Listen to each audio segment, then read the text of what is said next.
షేర్లింగంపల్లి నియోజకవర్గంలో P Janardhan Reddy flyover ప్రారంభోత్సవానికి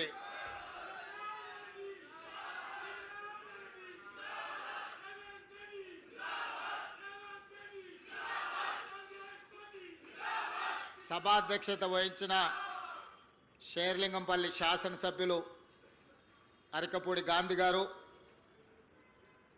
ఈ కార్యక్రమంలో నాతో పాటు ముఖ్య అతిథులుగా విచ్చేసిన రంగారెడ్డి జిల్లా ఇన్ఛార్జ్ మంత్రివర్యులు దుద్దిల్ల శ్రీధర్ బాబు గారు, హైదరాబాద్ నగర ఇన్ఛార్జ్ మంత్రివర్యులు మిత్రులు పొన్నం ప్రభాకర్ గారు, గ్రేటర్ హైదరాబాద్ నగర మేయర్ గద్వాల విజయలక్ష్మి గారు, శాసన మండలిలో చీఫ్ విప్ మాజీ మంత్రివర్యులు పట్నం మహేందర్ రెడ్డి గారు, రాజ్యసభ సభ్యులు అనిల్ కుమార్ యాదవ్ గారు, శాసన మండలి సభ్యులు అద్దంకి దయాకర్ గారు, అదేవిధంగా వేదిక మీద గ్రేటర్ హైదరాబాద్కు సంబంధించిన చాలామంది యువమిత్రులు కార్పొరేటర్లు, అదేవిధంగా పీజేఆర్ కుటుంబ సభ్యులు, పీజేఆర్ అభిమానులందరికీ కూడా మనస్ఫూర్తిగా అభినందనలు కృతజ్ఞతలు తెలియజేస్తున్నా. మిత్రులారా, ఈ జంట నగరాలలో దాదాపుగా ఒక 20-25 సంవత్సరాలు కనీసం పీజేఆర్ శకం నడిచింది.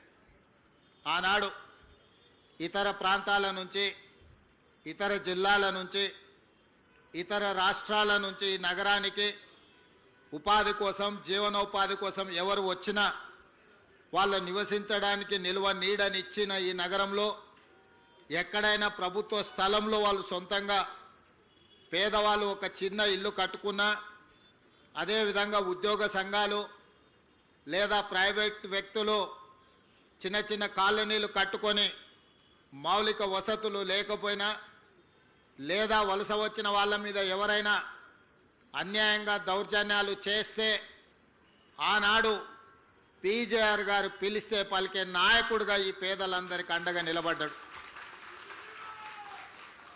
ఎప్పుడైనా, ఏ రాత్రి అయినా, ఏ పగలైనా పేదవాడికి కష్టం వచ్చిందంటే పలికే నాయకుడిగా, పిలిస్తే పలికే నాయకుడిగా పి జనార్దన్ రెడ్డి గారు ఎనలేని సేవలను అందించారు.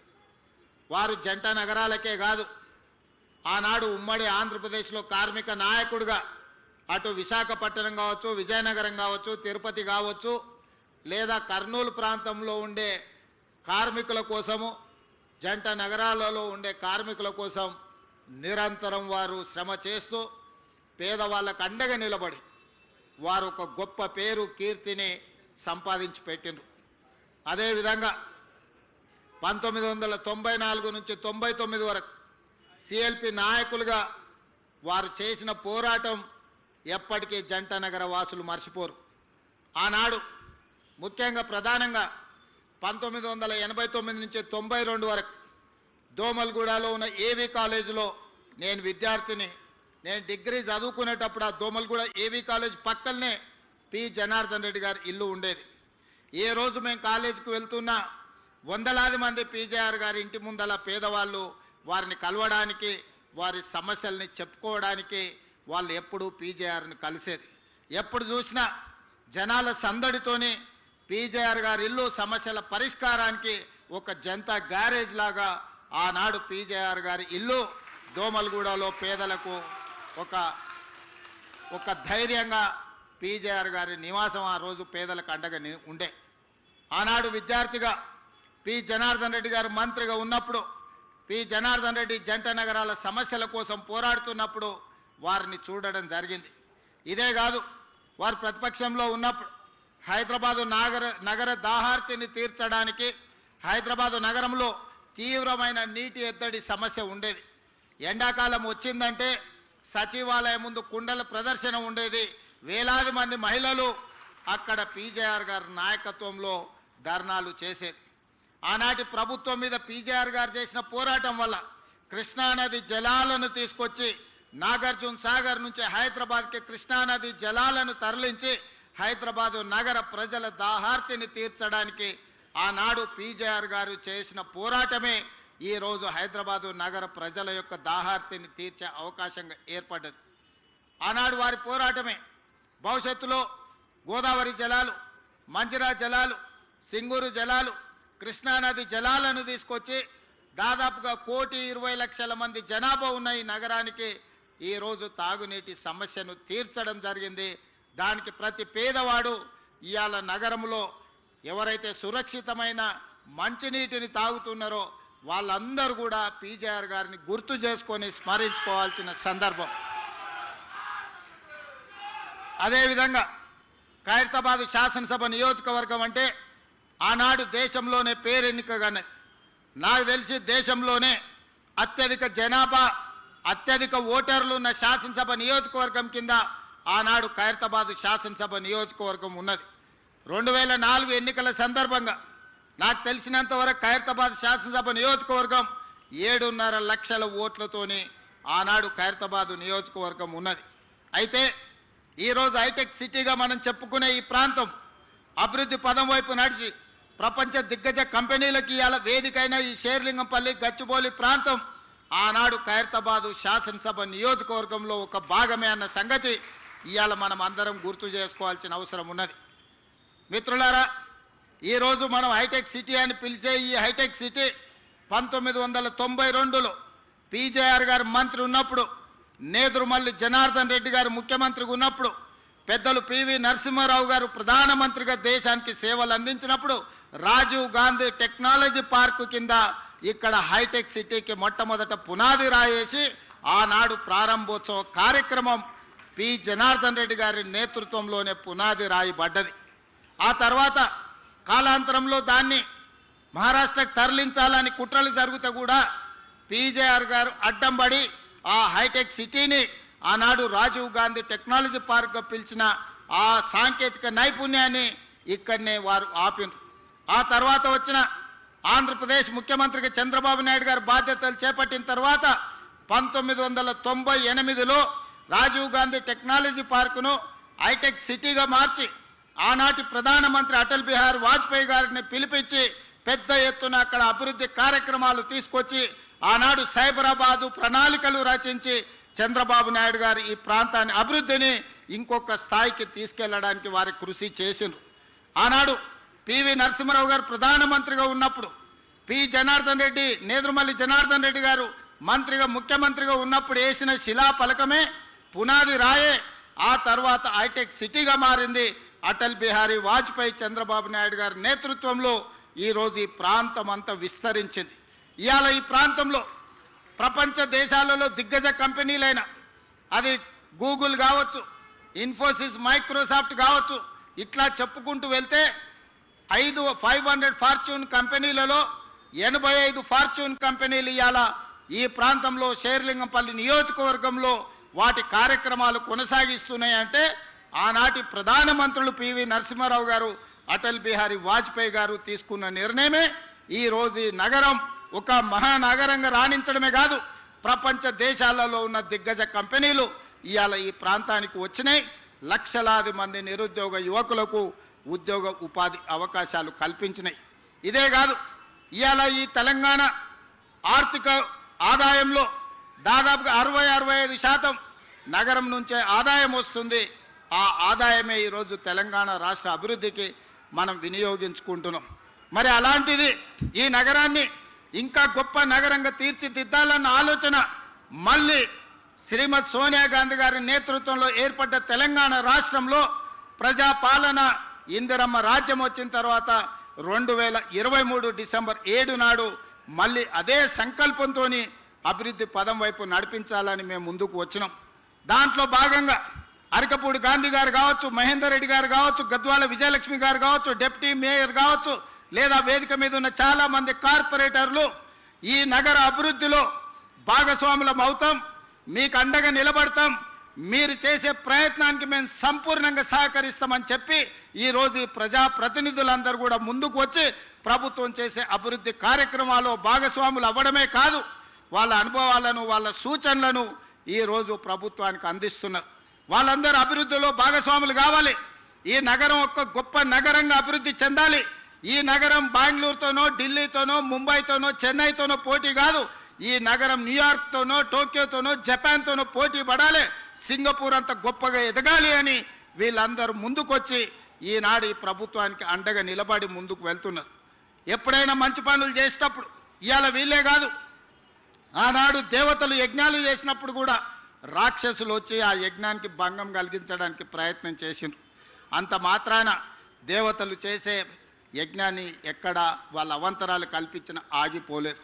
ఈరోజు ఈ నగరాన్ని ఒక మహానగరంగా న్యూయార్క్ టోక్యో లాంటి నగరాలతో పోటీ పడే విధంగా మేము చేసే అభివృద్ధిలో ఎవరు అడ్డుపడ్డా కూడా అడ్డంకులను తొలగించుకుంటాం, అవాంతరాలను అధిగమిస్తాం.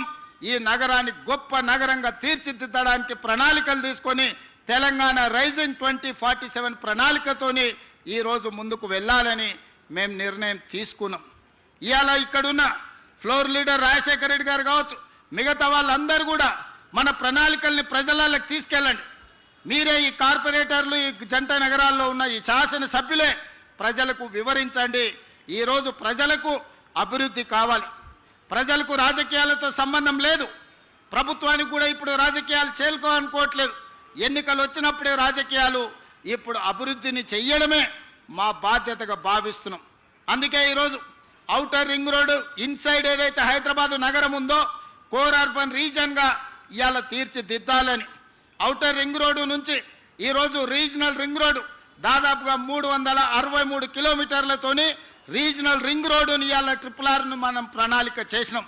అక్కడి వరకు సెమీ అర్బన్ రీజన్గా రీజనల్ రింగ్ రోడ్డు అవతల మిగతా తెలంగాణ ప్రాంతాన్ని రూరల్ తెలంగాణగా 3 లేయర్లుగా ఈరోజు తెలంగాణ రాష్ట్రాన్ని విభజించాలనుకున్నాం. రాబోయే 100 రోజుల్లో కోర్ అర్బన్ రీజన్కి సంబంధించిన ప్రణాళికలు సిద్ధమవుతున్నాయి. ఆ ప్రణాళికలలో భాగంగా ఈరోజు ఢిల్లీ దేశ రాజధాని, పార్లమెంట్ అక్కడే ఉంది, ప్రధానమంత్రి గారు అక్కడే ఉన్నారు, కేంద్ర మంత్రులంతా అక్కడనే ఉంటారు. కానీ కాలుష్యం పెరిగిపోయి అక్కడ పాఠశాలలకు సెలవులు, పార్లమెంటుకు సెలవులు, ప్రజలు రోడ్ల మీదకి రావడానికి సెలవులు. ఈరోజు ఢిల్లీ నగరంలో నివసించలేని పరిస్థితి వచ్చింది. దీనికి ప్రధానమైన కారణం, ఇంత పెద్ద దేశంలో దేశ రాజధానిలో ప్రజలు నివసించలేని పరిస్థితి వచ్చింది అనంటే ఆనాటి పాలకులు ఢిల్లీ నగరంలో సరైన ప్రణాళికలు రచించకపోవడం వల్ల ఈరోజు విపరీతమైన కాలుష్యం వల్ల ఢిల్లీ నగరంలో నివసించలేని పరిస్థితి. చెన్నైలో వర్షాలు వస్తే లేదా ట్రాఫిక్ సంగతి మీరు చూసారు, చెన్నై వర్షానికి అతలాకుతలం అయిపోతుంది. బెంగళూరు నగరం ఈరోజు ట్రాఫిక్లో చిక్కుకొని ఎయిర్పోర్ట్కు పోవాలంటే నగరంలో నుంచి 6 గంటల ముందు బయలుదేరాల్సిన పరిస్థితి వచ్చింది. మరి ఇవాళ మిత్రులారా, జంట నగరాలలో ఉండే యువకులారా, మీరు ఆలోచన చేయండి. మనం ముంబై నుంచి, చెన్నై నుంచి, ఢిల్లీ నుంచి నేర్చుకోవాల్సిన అవసరం ఉన్నదా లేదా? అక్కడ వస్తున్న అవాంతరాలు, ఉపద్రవాన్ని దృష్టిలో పెట్టుకొని మన నగరానికి ప్రణాళికలు సిద్ధం చేసుకోవాల్సిన అవసరం ఉందా లేదా? ఇంకా రాజకీయాల ముసుగులో ప్రభుత్వం చేసే కార్యక్రమాలను అడ్డుకునే వాళ్ళను క్షమించుకుంటూ పోదామా? మీరు ఒక్కసారి ఆలోచన చేయండి. ప్రజలకు తీర్పు ఇచ్చిండ్రు. 5 సంవత్సరాలు ఎవరు పరిపాలన సాగించాలో ప్రజలు ఆమోదం తెలిపిండ్రు. 5 సంవత్సరాల కోసం ప్రజలు ఎన్నుకున్న ప్రభుత్వాన్ని పని చేయనీయకుండా ప్రతిరోజు కోర్టులో లిటిగేషన్ వేసి పనులు చేస్తున్న వాళ్ళ మీద బురద జల్లి ఈరోజు నగర అభివృద్ధిని అడ్డుకోవాలనే ప్రయత్నం చేస్తున్నారు. ఇవాళ ఫైనాన్షియల్ డిస్ట్రిక్ట్ అభివృద్ధి అయితే దాదాపుగా 10 లక్షల మందికి ఉద్యోగాలు వచ్చినాయి. ఈరోజు ఇక్కడనే దుర్గం చెరువు పక్కన నాలెడ్జ్ పార్క్ వస్తే 5 లక్షల మందికి ఉద్యోగాలు వచ్చినాయి. అందుకే ఈరోజు గచ్చిబౌలి స్టేడియం పక్కన ఒక 400 ఎకరాల అభివృద్ధి చేస్తే ఇంకొక 5 లక్షల మందికి ఉద్యోగాలు కల్పించాలి, 1,00,000 కోట్లు పెట్టుబడులు తీసుకురావాలని విదేశీ పర్యటనలు చేసి అమెరికా, జపాన్, సౌత్ కొరియా లాంటి, సింగపూర్ లాంటి దేశాలలో పర్యటన చేసి దాదాపుగా 2,25,000 కోట్ల రూపాయలు పెట్టుబడులను ఆకర్షించి ఇవాళ సంస్థల్ని ప్రారంభించడానికి ప్రయత్నం చేస్తే ఈ రోజు పానకంలో పుడకలాక దాన్ని అడ్డుకున్నారు. ఇది తాత్కాలికమే. ఆ భూమి 2002-03లో ఎవరికో ప్రైవేటు వ్యక్తులకు కేటాయిస్తే 2024లో సుప్రీంకోర్టు వరకు వెళ్ళి కొట్లాడి 20 సంవత్సరాల పోరాటం తర్వాత ఆ భూమిని వెనక్కి రాష్ట్ర ప్రభుత్వానికి తీసుకొచ్చినాం.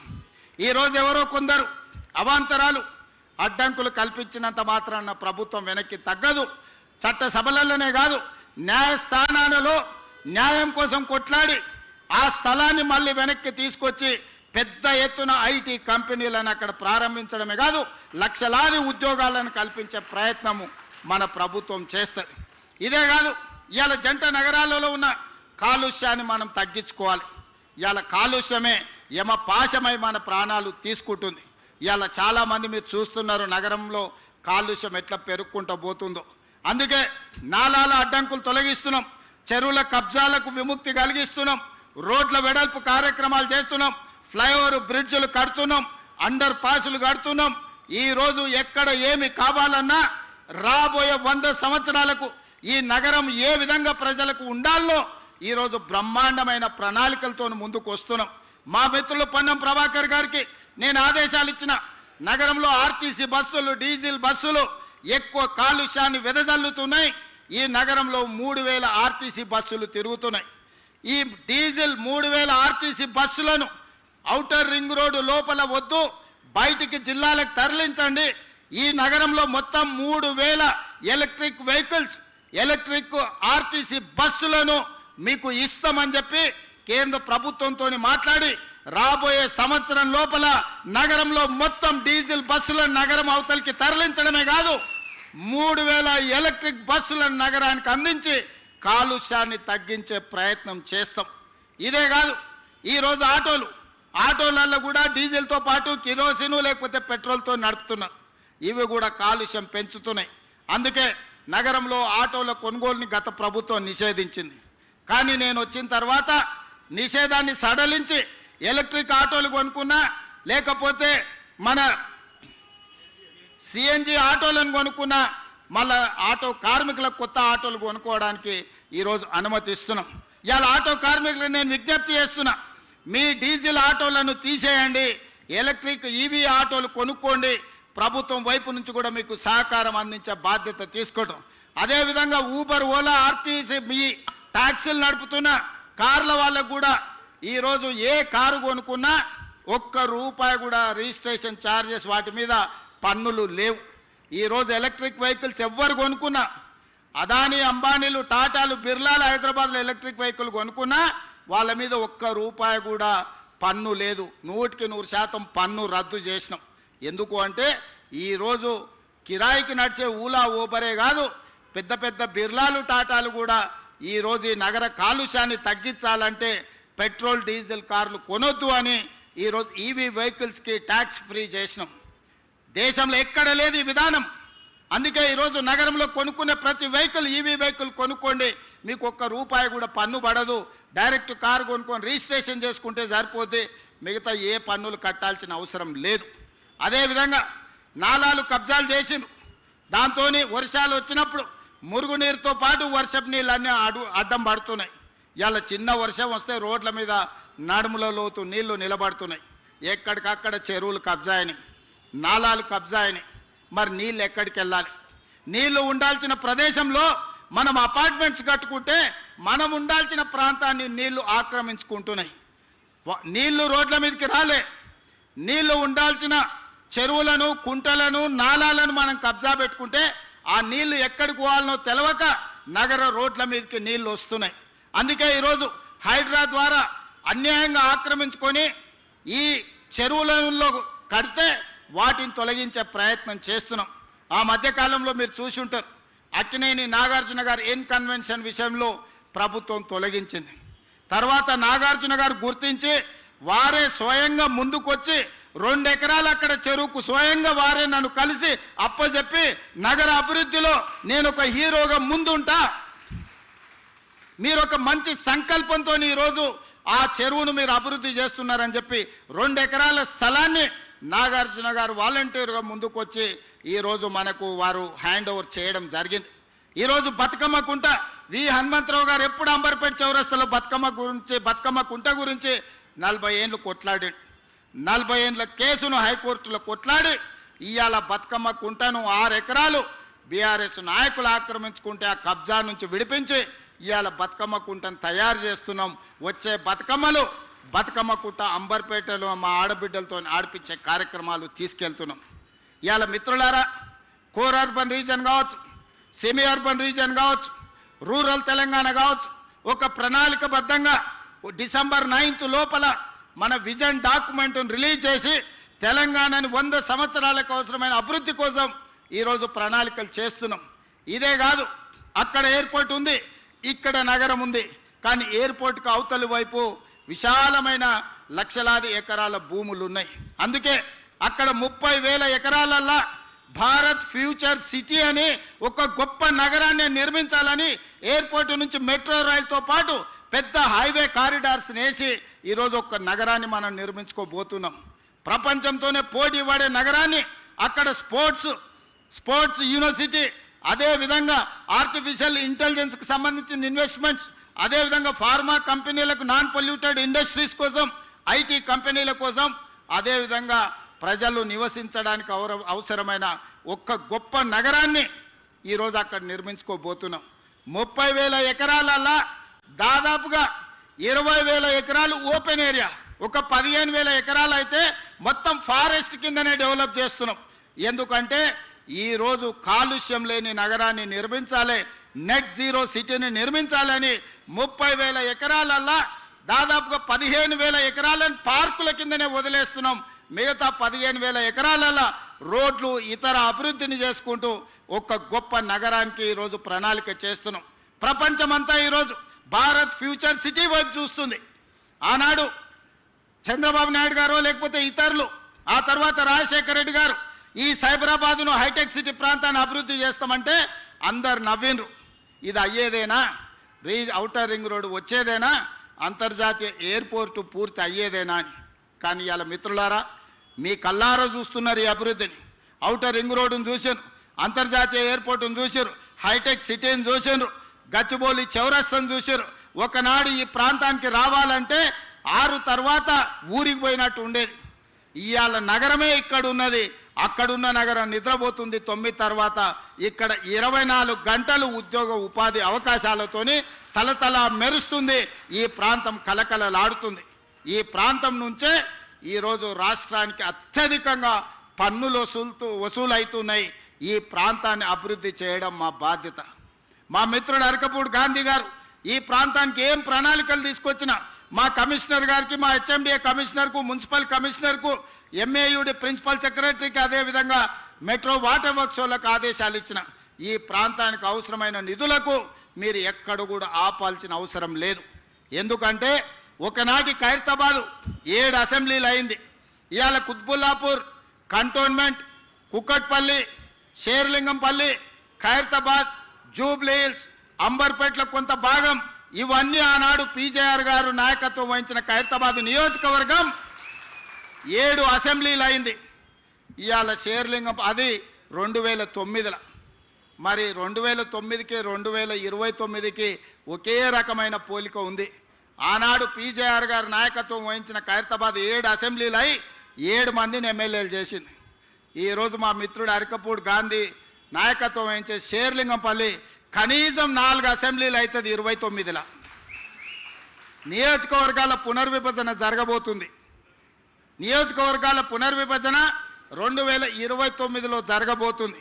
2009లో ఏ విధంగా అయితే 6-7 మంది కొత్త ఎమ్మెల్యేలను అందించడానికి ఖైరతాబాద్ ఉపయోగపడ్డదో, రేపు ఈ షేర్లింగంపల్లి నియోజకవర్గం కూడా ఈరోజు మిత్రుడు అరకపూడి గాంధీ చేస్తున్న అభివృద్ధి మళ్ళా 4-5 ఎమ్మెల్యేలను కొత్తలను తయారు చేయడానికి ఉపయోగపడుతుంది. తప్పకుండా ఈ ప్రాంతాన్ని అభివృద్ధి చేస్తాం. ఆనాడు అన్ని సీట్లను అరకపూడి గాంధీ గెలిపించే బాధ్యత ఆయనదే. ఎందుకంటే ఆయన అడిగిన అన్ని నిధులు ఈరోజు మేము ఇస్తున్నాం. ఈరోజు పీజేఆర్ గారు పేరు పెట్టడానికి కారణం ఉంది. ఆ హైటెక్ సిటీ రావడానికి పీజేఆర్ కారణం. ఈ ప్రాంతం అభివృద్ధి చెందడానికి పీజేఆర్ గారు కారణం. ఈ ప్రాంతంలో లక్షలాది మంది ఇతర ప్రాంతాల నుంచి వచ్చిన వాళ్ళకు ఒక నమ్మకం కలిగించింది పీజేఆర్. అందుకే వారి పేరు పెట్టడం సముచితం అని చెప్పి ఒక గొప్ప నాయకుడిని స్ఫూర్తిగా తీసుకొని ఇవాళ ఈ మన ఫ్లైఓవర్కి పేరు పెట్టుకున్నాం. రేపు పొద్దుగాల షేర్లింగంపల్లిలో జరిగే అభివృద్ధి రాష్ట్రానికి ఆదర్శంగా ఉండాలి. వేదిక మీద ఉన్న మా చాలా మంది నాయకులు ఉన్నారు, యువమిత్రులు ఉన్నారు, ఎమ్మెల్యేలు అవుదామని వాళ్ళందరూ ఆలోచన చేస్తున్నారు. మరి మీ అందరికీ అవకాశాలు రావాలంటే మీరు అరకపూడి గాంధీతో పాటు ఈ అభివృద్ధిలో ఈ వేగాన్ని ముందుకు తీసుకెళ్లడానికి మీరందరూ కలిసి పనిచేయాలి. చిన్న చిన్న విషయాలు ఎక్కడైనా ఉంటాయి. కుటుంబంలో కూడా కొన్ని భిన్నాభిప్రాయాలు ఉంటాయి. భిన్నాభిప్రాయాలు భేదాభిప్రాయాలు కాదు. మీ అందరినీ కాపాడుకునే బాధ్యత మిత్రుడు శ్రీధర్ బాబు గారిది. ఎందుకంటే వారికి చతురత తెలుసు, రాజకీయ వ్యూహం తెలుసు. పివి నరసింహారావు గారు ప్రాతినిధ్యం వహించిన మంతనికి వారు ఎమ్మెల్యే. మొదట పివి నరసింహారావు గారు, ఆ తర్వాత శ్రీపాదరావు గారు, ఆ తర్వాత శ్రీధర్ బాబు గారు మంతని నుంచి రాష్ట్రానికి దేశానికి సేవలు అందించారు. మరి వారి నుంచి వారు ఎంతైనా నేర్చుకొని ఉంటారు కదా. అందుకే రంగారెడ్డి జిల్లాకు వారిని ఇన్ఛార్జ్ మంత్రిగా ఈరోజు నియమించినాం. షేర్లింగంపల్లిలో ఏ సమస్య ఉన్నా మీరు వారి దగ్గరికి వెళ్ళి కూర్చోండి, వారి పరిష్కరిస్తారు. ఈ ప్రాంత అభివృద్ధి నిధుల కోసం ఏమున్నా వారు ఎండార్స్ చేసిందంటే ఒక్క నిమిషం ఆపుకుంటా మంజూరు చేసే బాధ్యత నాది. అందుకే మిత్రులారా, మీరందరూ అభివృద్ధిలో భాగస్వాములు కాండి. మీ రాజకీయ భవిష్యత్తుకు నాది పూచి. ఎవరికైనా ఏదైనా చెప్తే 100% అమలు చేసే వరకు గుర్తు పెట్టుకొని దాన్ని అమలు చేసే బాధ్యత నాది. ఎందుకు అంటే ఆనాడు కొడంగల్లో ఓడిపోయి హైదరాబాద్కు వచ్చినప్పుడు మల్కాజ్గిరి పార్లమెంట్లో, దేశానికి పెద్ద పార్లమెంట్ అయిన మల్కాజ్గిరి నుంచి నన్ను గెలిపించి పార్లమెంటుకు పంపించారు. ఆ పార్లమెంట్ సభ్యత్వమే పిసిసి అధ్యక్షుని చేసింది. ఆ పిసిసి అధ్యక్ష పదవే ఈరోజు తెలంగాణ రాష్ట్రానికి ముఖ్యమంత్రిని చేసింది. కాబట్టి నగర అభివృద్ధిలో ఎంత చేసినా కూడా తక్కువనే. ఈ నగర అభివృద్ధి కోసం సంపూర్ణంగా సహకరించి, నగర అభివృద్ధి మీద నాకు సంపూర్ణమైన అవగాహన ఉంది. ఎందుకంటే 45 సంవత్సరాల నుంచి ఈ నగరంలోనే పెరిగిన నేను. చాలామంది అనుకుంటున్నారు గ్రామీణ ప్రాంతం నుంచి వచ్చాను. గ్రామీణ ప్రాంతం నుంచే వచ్చినా కానీ నేను కూడా మీలాక నగరానికి వచ్చిన. నేను ఇక్కడ డిగ్రీ చదువుకున్నా, ఇక్కడనే వ్యాపారం చేసిన, ఇక్కడి నుంచే రాజకీయానికి మళ్ళీ గ్రామానికి వెళ్ళిన. ఈరోజు నాకు గ్రామం ఎట్లుంటుందో తెలుసు, పట్టణం ఎట్లుంటుందో తెలుసు, పెద్ద నగరం ఎట్లుంటుందో తెలుసు. వీటన్నిటిని ప్రణాళికబద్ధంగా ప్రపంచంతో పోటీ పడే విధంగా మన రాష్ట్రాన్ని అభివృద్ధి చేయాలనుకుంటున్నాం. మనం ఎవ్వరికి పోటీ కాదు, మనం ప్రపంచంతోనే పోటీ పడదాం. ఆనాడు జైపాల్ రెడ్డి గారు మెట్రో ఇచ్చిండ్రు మనకు. ఈరోజు నగరంలో ఉన్న మెట్రో ఆనాడు జైపాల్ రెడ్డి గారు మనకిచ్చింది. మన్మోహన్ సింగ్ గారు ఉన్నప్పుడు ఇచ్చింది. మరి పివి నరసింహారావు గారు ఉన్నప్పుడు హైటెక్ సిటీ వచ్చింది. మన్మోహన్ సింగ్ గారు ఉన్నప్పుడు మెట్రో వచ్చింది. ఇందిరాగాంధీ గారు ఉన్నప్పుడు బిహెచ్ఎల్ వచ్చింది, మిదాని వచ్చింది, బీడీఎల్ వచ్చింది, ఐడిఎల్ వచ్చింది, ఇట్లా ఈసీఐఎల్ వచ్చింది. ఇట్లా చెప్పుకుంటూ వెళ్తే ఇందిరాగాంధీ గారు ప్రధానమంత్రిగా ఉన్నప్పుడు మొత్తం మన తెలంగాణలో ఉన్న అంతర్జాతీయ స్థాయి పరిశ్రమలు, ఈరోజు డిఫెన్స్ ఇన్వెస్ట్మెంట్స్ వచ్చిన, ఫార్మా ఇన్వెస్ట్మెంట్స్ వచ్చిన, ఇండస్ట్రియల్ గ్రోత్ కారిడార్లు వచ్చిన, అది ఇందిరాగాంధీ గారు వల్ల వచ్చింది. ఈరోజు ఐటీ కంపెనీలు వచ్చినాయంటే పివి నరసింహారావు గారు వల్ల వచ్చింది. ఈరోజు మనకు మెట్రో లాంటి అంతర్జాతీయ ఔటర్ రింగ్ రోడ్ కానీ, అంతర్జాతీయ ఎయిర్పోర్ట్ కానీ మరి మన్మోహన్ సింగ్ గారు వల్ల వచ్చింది. నేను మా బీజేపీ మిత్రులను అడుగుతున్న కిషన్ రెడ్డి గారిని, మోడీ ఏమిచ్చిండు కిషన్ రెడ్డి గారు? మీరు ఈ రాష్ట్రానికి నగరానికి ఏం తెచ్చిండ్రు? నేను విమర్శ చేస్తలేను, ఒక్కసారి గుండె మీద చేయబెట్టుకొని ఆలోచన చేయాలి. మెదక్ ఎంపీ మీరే, చేవెళ్ళ ఎంపీ మీరే, సికింద్రాబాద్ ఎంపీ మీరే, మల్కాజ్గిరి ఎంపీ మీరే, నిజామాబాద్ ఎంపీ మీరే, కరీంనగర్ ఎంపీ మీరే, ఆదిలాబాద్ ఎంపీ మీరే. తెలంగాణలో సగం ఎంపీలను మీకే ఈ ప్రజలు ఇచ్చిండ్రు. మరి తెలంగాణ ప్రజలు మీకు 8 మంది ఎమ్మెల్యేలను, 8 మంది ఎంపీలను ఇచ్చిండ్రు. మోడీ నుంచి మీరు తెచ్చింది ఒక్కటి చూపించండి. నికరంగా మోడీ గారి నుంచి మేము ఇది తెచ్చినామని కిషన్ రెడ్డి గారు మీరు ఒక్క మాట చెప్పండి, గుండెల మీద చేసుకొని. ఇవాళ మేము చేస్తున్న ప్రయత్నాలకు సహకరించక ఇవాళ ప్రతిపక్షం ఉన్న బెంగళూరుకు మోడీ గారు మెట్రో ఇచ్చారు, ప్రతిపక్షం ఉన్న డిఎంకేకు చెన్నైకి మెట్రో ఇచ్చిండు, ఆంధ్రప్రదేశ్కు మెట్రో ఇచ్చిండు, గుజరాత్కి బుల్లెట్ ట్రైన్ ఇచ్చిండు, 2 లక్షల కోట్లు ఇచ్చిండు, గుజరాత్కు సబర్మతి రివర్ ఫ్రంట్ ఇచ్చిండు, ఢిల్లీకి యమునా రివర్ ఫ్రంట్ ఇచ్చిండు, ఉత్తరప్రదేశ్కు గంగా నది రివర్ ఫ్రంట్ ఇచ్చిండు. మరి మేము మూసీ రివర్ ఫ్రంట్ అడిగితే మాకు ఇస్తలేడు, మేము మెట్రో రైలు అడిగితే ఇస్తలేడు, మేము రీజనల్ రింగ్ రోడ్ అడిగితే అది అటకెక్కింది. ఎందుకు ఈ వివక్ష?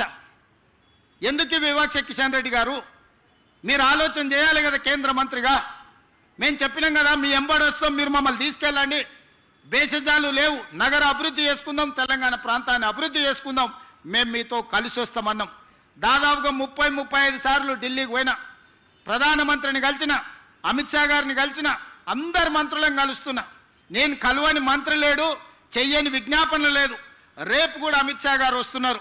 నేను మా మిత్రుడు పొన్నం ప్రభాకర్ గారు, మా శ్రీధర్ బాబు గారు రేపు ఎయిర్పోర్ట్కి వెళ్ళి అమిత్ షా గారిని మళ్ళీ అడుగుతాం. మా మెట్రో మాకు ఇవ్వండి, మా మూసి మాకు ఇవ్వండి, మా రీజనల్ రింగ్ రోడ్ మాకు ఇవ్వండి. ఈ మూడు ఇస్తే మా నగరం ప్రపంచంతోనే పోటీ పడుతుంది. న్యూయార్క్లో ఉన్నవాడు కూడా ఇక్కడికి వచ్చి అరే హైదరాబాద్ నగరంలో నేను నివసిస్తా, ఫ్యూచర్ సిటీలో నేను వ్యాపారం చేసుకుంటా, హాలీవుడ్ అమెరికాలో కాదు, హాలీవుడ్ను బాలీవుడ్ను ఈరోజు హైదరాబాద్ నగరానికి తేవడానికి మేము ప్రయత్నం చేస్తున్నాం. మీ వంతు సహకారాన్ని అందించండి. మా వైపు నుంచి ఏమైనా లోపం ఉంటే చెప్పండి, మేము సరిదిద్దుకుంటాం. మేమిచ్చే నివేదికలలో లోపం ఉందా, మేమిచ్చే నివేదికలలో ఏమైనా అస్పష్టత ఉందా, మేము కోరుతున్న కోరికలు ఏమైనా గొంతమ్మ కోరికలా, ఎవరు కోరకూడని కోరికలా? 20 ఏళ్ల కింద మెట్రో కట్టుకున్నాం, 100 ఏళ్ల కింద మూసి కట్టుకున్నాం, 30 ఏళ్ల కింద 25 ఏళ్ల కింద ఔటర్ రింగ్ రోడ్ వేసుకున్నాం, 25 ఏళ్ల కింద అంతర్జాతీయ ఎయిర్పోర్ట్ శంషాబాద్లో కట్టుకున్నాం. మా తర్వాత వచ్చిన వాళ్ళు ఆనాడు ఢిల్లీ తర్వాత మెట్రో 2వ స్థానంలో ఉండే మా నగరం ఇవాళ 9వ స్థానానికి పోయింది. చిన్న చిన్న ఊర్లు కూడా మెట్రో కట్టుకొని మనకంటే ముందర పోయినాయి. ఇవన్నీ కిషన్ రెడ్డి గారు కేంద్ర మంత్రిగా మీకు కనిపించడం లేదా? మేము చెబుతుంటే మీకు వినిపించడం లేదా? నేను పర్సనల్గా మిమ్మల్ని ఇంటికి వచ్చి కలిసి నివేదికలు ఇచ్చిన, వ్యక్తిగతంగా కూడా మీతో మాట్లాడినా. మనం సాధించుకుందాం, మనం రాజకీయాలు పక్కన పెడదాం, ఆఖరి సంవత్సరం రాజకీయాలు చేసుకుందాం, ఈ 3-4 సంవత్సరాల అభివృద్ధి చేసుకుందాం అని కిషన్ రెడ్డి గారికి స్వయంగా వాళ్ళ ఇంటికి ఢిల్లీలో వెళ్ళి నేనే కలిసి విజ్ఞప్తి చేసిన. ఇంతకంటే ఏం చేయాలనో చెప్పండి మిత్రులారా. మిత్రులుగా మీరు ఆలోచన చేయండి. నగరాన్ని అభివృద్ధి చేయాలనుకుంటున్న మీరు నిశ్చితంగా గమనించండి. ఎవరు రాజకీయాలు చేస్తున్నారు, ఎవరు కుట్రలు చేస్తున్నారు, ఎవరు అభివృద్ధిని అడ్డుకుంటున్నారు, ఎవరు అభివృద్ధి కోసం అహర్నిశలు తాపత్రయపడుతున్నారు, ముందుకు నడిపించాలనే ప్రయత్నం చేస్తున్నారు చూడండి. మా ప్రభుత్వంలో కూడా మీరు ఏదైనా గమనిస్తే నగర అభివృద్ధికి ఇంకా మేము చేయాల్సింది ఏదైనా ఉంటే మాకు సూచన చేయండి. మేము ఎప్పుడు నిత్యం ప్రజలలోనే ఉన్నాం. ఈ ఫ్లైఓవర్ని పూర్తి చేయాలి, తక్షణమే ఈ ప్రాంతం ట్రాఫిక్ను పరిష్కరించాలనుకున్నాం. ఈరోజు ఫైనాన్షియల్ డిస్ట్రిక్ట్ చౌరస్తాలో ఈరోజు ట్రాఫిక్ జామ్ అవుతున్నది.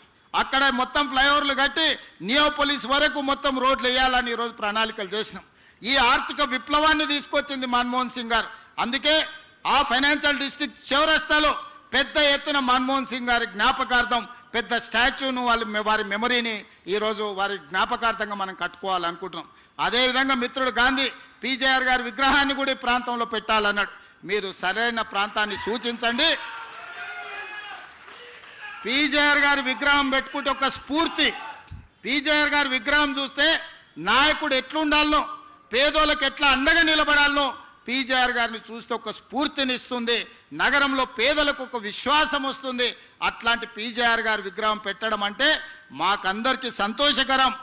అరకపూడి గాంధీ గారు అడిగినట్టు తప్పకుండా ఈ ప్రాంతంలో పీజేఆర్ గారి విగ్రహం ఆల్రెడీ ఫైనాన్షియల్ డిస్ట్రిక్ట్ చౌరస్తాలో పెద్ద ఎత్తున మన్మోహన్ సింగ్ గారి విగ్రహావిష్కరణ ఇవన్నీ ఏర్పాట్లు చేస్తున్నాం. అదేవిధంగా పీజేఆర్ గారి విగ్రహాన్ని కూడా పెట్టడానికి ప్రభుత్వం ప్రణాళికలు సిద్ధం చేసుకుంటుంది. మున్సిపల్ కమిషనర్ గారికి, మేయర్ గారికి నేను సూచన చేస్తున్నా, తక్షణమే స్థలాన్ని సూచనలు తీసుకోండి, స్థలాన్ని మీరు గుర్తించండి, అక్కడ పీజేఆర్ గారి విగ్రహాన్ని పెట్టి ముందుకు వెళ్దాం. ఈ కార్యక్రమంలో పాల్గొని అభివృద్ధిలో భాగస్వాములు కావాల్సిందిగా మీ అందరికీ విజ్ఞప్తి చేస్తూ మన నగరాన్ని గొప్పగా అభివృద్ధి చేసుకుందాం. 3 సంవత్సరాలు రాజకీయాలు పక్కన పెడదాం. 2028 వరకు రాజకీయాల చర్చ వద్దు. 28 తర్వాత ఎన్నికలు ఉంటాయి. ఆఖరి సంవత్సరం ఎన్నికలు, రాజకీయాల గురించి మాట్లాడుకుందాం. ఇప్పుడు అభివృద్ధి కోసం మనందరం కలిసికట్టుగా కృషి చేద్దాం. అందరినీ కలిసి రావాల్సిందిగా విజ్ఞప్తి చేస్తూ వేదిక మీద అభివృద్ధిలో భాగస్వాములు అయ్యి వేదిక మీద వచ్చి సహకరించిన కార్పొరేటర్ మిత్రులకు, ఎమ్మెల్యేలకు, ఎమ్మెల్సీలకు అందరికీ మనస్ఫూర్తిగా ధన్యవాదాలు తెలియజేస్తూ మీ అందరి దగ్గర సెలవు తీసుకుంటున్న మిత్రులారా.